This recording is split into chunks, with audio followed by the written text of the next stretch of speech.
Caríssimos irmãos, estamos iniciando mais uma exposição do Evangelho do Mestre Jesus. É com muita alegria que nós nos dirigimos aos irmãos e para falarmos hoje do Evangelho do nosso Mestre Jesus, nós vamos nos preparar, elevando o nosso pensamento ao alto, alcançando a espiritualidade maior, rogando o amparo espiritual para o desenvolvimento do nosso trabalho. Pai amado, em nome de Jesus, o vosso excelente Filho, rogamos vossas bênçãos, a nossa tarefa desta oportunidade, de modo que os nossos pensamentos se irmanem positivamente em favor daqueles irmãos que necessitam, aos nossos queridos irmãos ainda passando por mundos de experiências, experimentando as infelicidades. Que vossas bênçãos recaiam sobre todos, Pai amado. Que assim seja. Caríssimos irmãos, como dissemos de início, o tema de hoje é do capítulo 3º do Evangelho segundo o Espiritismo. Nós vamos ler a informação evangélica que nos traz o seguinte ensinamento, palavras atribuídas a Jesus. Não se turbe o vosso coração. Credes em Deus, credes também em mim. Há muitas moradas na casa de meu Pai. Se assim não fosse, já eu vô-lo teria dito, pois me vou para vos preparar o lugar. Depois que me tenha ido e que vos houver preparado o lugar, voltarei e vos retirarei para mim, a fim de que onde eu estiver, também vos estejais. Esse texto está no Evangelho de João, no capítulo 14, versículos 1 a 3. Analisemos com bastante ponderação a colocação do Evangelho. Quando nós falamos palavras de Jesus, é importante refletirmos, queridos amigos e irmãos, que Jesus não escreveu nada. Nada. Um dia ele não lhe trouxeram uma mulher que foi pega em adultério e ele escrevia no chão. Tá, o que ele escrevia no chão? Nada relatado. Então, nós continuamos afirmando, Jesus não deixou nada por escrito. Ele teve uma vivência. Com essa vivência, ele trouxe discípulos, ele saiu à multidão, falou das coisas espirituais, anunciou um reino que não era deste mundo. Tanto que quando Pôncio Pilatos lhe pergunta se ele era rei, ele diz a Pôncio Pilatos. Primeiro ele pergunta, questionando, por que dizes que eu sou rei? É pela seu entendimento, sua ideia, ou porque ouves dizer que sou rei? Ele não negou. Depois Pôncio fala, então dizes que és rei? Ele fala, tu o dizes, mas eu não vim a este mundo senão para dar testemunhos da verdade. E calou-se. Também falando a Pôncio, aqueles que são da verdade, ouve a minha voz. Simplesmente não respondeu mais nada. Qual era a verdade de Jesus? Ele diz aos seus discípulos que não fiquem perturbados. Ele já estava ali naqueles dias de sabendo que seria entregue. Não fiquem perturbados. Eu voltarei. Eu vou ao Pai preparar o lugar. E voltarei para que onde eu estiver, estejais vós também. Eu voltarei é a promessa de Jesus. Aí nós, sem críticas, mas com ponderações ao que Jesus nos disse, ele foi crucificado, tudo de acordo com a narrativa evangélica. Ele foi crucificado, foi sepultado. 3 dias após, ele aparece para Maria de Magdala, fala com ela, não se deixa tocar, mas diz que seus discípulos vão a Galiléia, onde lá eles os encontrará. Dias após, ele aparece a 2 caminhantes que iam a Emaús. Eles não o reconhecem até que ele, chegando na cidade, parta o pão. Dias seguintes, aparece em recinto fechado para os discípulos que lá estavam, em número de 10. Judas já não estava e Tomé estava ausente. Fala com eles.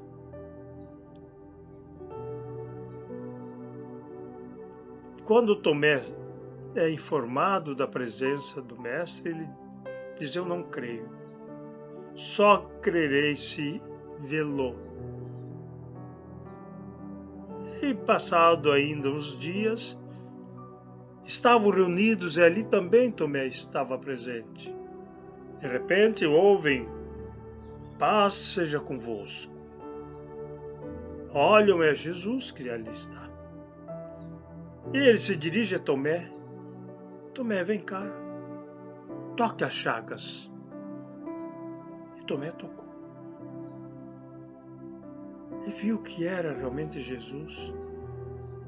Caiu de joelhos, adorando-o como seu Senhor. Mas Jesus estava ali em carne e osso? Não. Mas como Tomé lhe tocou? Vale lembrarmos do que ele disse a Maria de Magdala quando ela vai abraçá-lo: não me toques, eu ainda não subi ao Pai. A Tomé, toque-me. Então já tinha subido ao Pai. Estava cumprindo a sua promessa de voltar, para que a partir daquele momento os discípulos entendessem a verdadeira razão do Mestre, estivessem com ele, que era isso que Jesus falou: onde eu estiver, estejais vós também. A partir dali, eles são envolvidos pela coragem, pela fé, e doam a sua vida à causa do Mestre Jesus. E Jesus fala ali para eles: há muitas moradas na casa do meu Pai. Se assim não fosse, eu não vos teria dito. Mas perguntamos então, quais são essas moradas? A doutrina espírita, no tempo aprazado, vem nos informar o que somos no universo.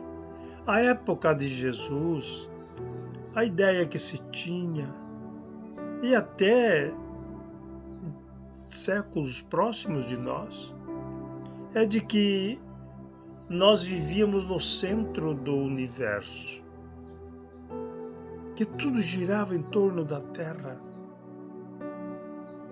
E Jesus disse que não é assim, que há muitas moradas na casa do Pai. Qual é a casa do Pai? O universo. Tudo que há é da criação divina. Esta é a razão que nós, espíritas, pelas informações dos espíritos, descartamos a ideia de céu e inferno circunscritos. Tudo que há no universo é criação divina. Se é criação divina, nada tem de malévolo, de infernal. E Jesus nos fala das muitas moradas que os espíritos vêm, na linguagem aqui popular, vêm destrinchar para nós, classificando as categorias dos mundos e falando, grosso modo, dessas categorias, a iniciar-se pelos mundos primitivos, onde o espírito está nas suas encarnações primeiras, onde ainda a consciência não prevalece. E nesse processo de evolução, que falamos de primitivos, nós alcançaremos, na sua graduação, o mundo de expiações e provas. Já um grau acima, quando o espírito já tem, encarnado, já tem consciência, já analisa aquilo que deve fazer e vai trabalhando, grosso modo, repito, ainda de forma um tanto primária, mas já vai criando com mais inteligência. Lá no mundo primitivo, praticamente não há presença do bem.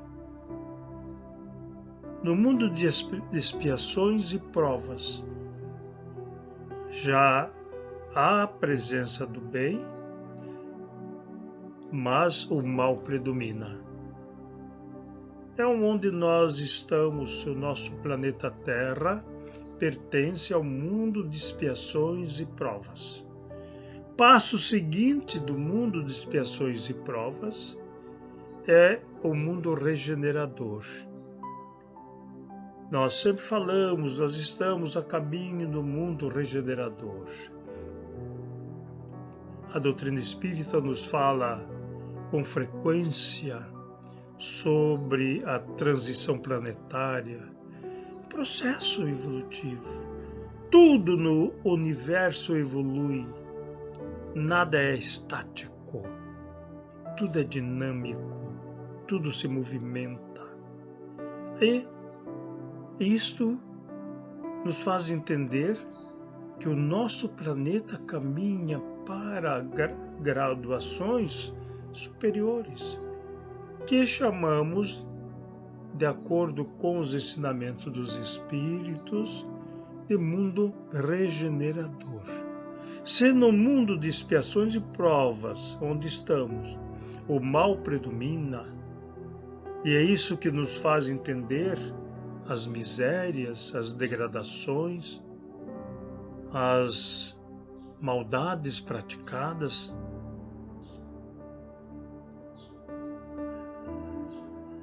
é isto do mundo de expiações e provas. O mal ainda predomina. Adentrando ao mundo regenerador, teremos já um certo equilíbrio entre o bem e o mal, mas ainda com a presença do mal. Ganhamos força para superá-los. Após o mundo regenerador, nós estaremos nos inaugurando no mundo felizes. Já então o bem predomina, mas ainda há a presença do mal. Então, como é que fica isso? Seguimos a marcha do progresso, até alcançarmos mundos celestes ou divinos, que é a morada ou a graduação dos espíritos já purificados. Chegaremos lá? Chegaremos. Quando? Não sei. Estamos a caminho. Um tanto recalcitrantes muitas vezes, repetindo erros, equívocos, tropeçando, caindo e seguindo. Isso faz parte da lei divina. A nossa purificação pelos nossos esforços. Mas então Deus não nos salva? Eu diria aos irmãos com toda certeza, não. Deus nos dá condições para que nós nos salvemos. Quando se fala, mas nós nos salvamos pela fé, basta ter fé, não é verdade. Tiago nos fala, apresente-me a tua fé sem obras, e eu apresentarei as minhas obras com fé. O que nos redime, o que nos eleva, o que nos transforma espiritualmente, é o que nós realizamos de bem. Esta é a razão que a doutrina espírita nos fala que fora da caridade não há salvação. Certa feita, alguém perguntou a um sacerdote que eu conheci: Padre, se o senhor não fosse católico, não fosse padre, qual seria a sua religião? Ele, voltando-se a essa senhora, respondeu: eu seria espírita. Credo, padre, espírita? Sim. Por quê, padre? Por uma única razão. A máxima da doutrina espírita é: fora da caridade não há salvação. Era um sacerdote católico, fiel à sua doutrina, à sua religião, mas com a mente aberta. Com toda certeza, para ele fazer essa afirmação, ele já tinha lido o Evangelho segundo o Espiritismo. E com toda certeza, diríamos, teria levado as suas mensagens na sua igreja, ensinamentos da doutrina espírita, que é a mensagem trazida pelos espíritos para a redenção de cada um de nós. Então, queridos amigos, quando nós falamos do progresso dos mundos, é isto. Nós vivemos no universo. Ao morrermos ou desencarnarmos,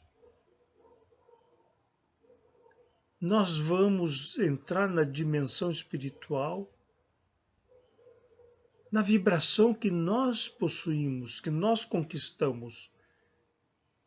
Nós não vamos para o céu como aquele troféu recebido porque fizemos o bem. E agora nós vamos viver eternamente ouvindo as liras ou harpas, os instrumentos angelicais, cantando ou ouvindo canções, ociosos. Não. Jesus nos fala: o Pai trabalha sempre, eu trabalho também. Então, quanto mais adquirimos condições, mais realizações teremos condições para promovê-la. É o processo da evolução espiritual. Portanto, quando falamos de muitas moradas na casa do meu Pai,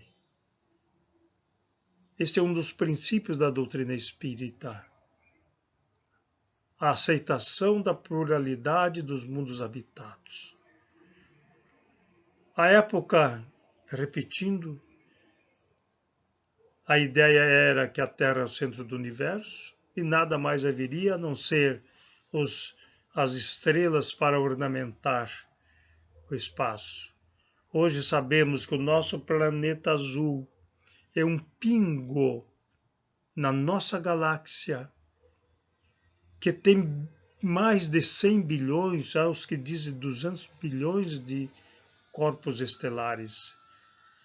E ainda a nossa galáxia, a Via Láctea, é uma das menores dos milhares e milhares de constelações ou de galáxias do nosso universo. A ciência, por mais avançada que já esteja, ainda não conhece o universo na sua totalidade.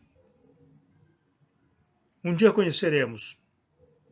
Quando chegarmos à condição de espíritos puros, poderemos transitar neste universo do Pai Celestial. Queridos amigos, são rápidas as nossas palavras. Nós aqui fazemos de forma monologal, para usar o termo aqui, mas interagindo, querendo interagir com cada um dos irmãos, para que no raciocínio possam entender o que somos. Por que estamos neste mundo? Nós viemos de mundos primitivos. Por que estamos aqui? Para onde iremos? Até alcançarmos a felicidade geral ou total, ou integral, se quiserem. É assim que nós seguimos, de acordo com a misericórdia divina. Deus nos dá a inteligência, a razão e o livre-arbítrio, para que, com esses atributos, nós façamos a nossa caminhada, eliminando os nossos defeitos, adquirindo as virtudes, até que um dia não mais tenhamos defeitos e sejamos as virtudes e nos coloquemos sempre a serviço do bem, do amor e da paz. Queridos irmãos, que Jesus esteja conosco, que nos ilumine, que a espiritualidade maior nos assista nas nossas necessidades, iluminando as nossas mentes, a nossa consciência, para que a cada dia demos um passo na direção da felicidade. Que Deus nos abençoe.